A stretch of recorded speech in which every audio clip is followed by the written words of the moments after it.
നമസ്കാരം.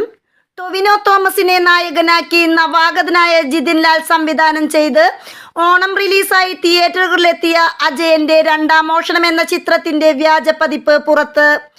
ട്രെയിൻ യാത്രയ്ക്കിടെ ഒരാൾ ചിത്രം മൊബൈൽ ഫോണിൽ കാണുന്ന ദൃശ്യം സംവിധായകൻ ജിതിൻ ലാൽ തന്നെയാണ് സോഷ്യൽ മീഡിയയിലൂടെ പങ്കുവച്ചത്. ഒരു സുഹൃത്താണ് ഇത് എനിക്ക് അയച്ചു തന്നത്.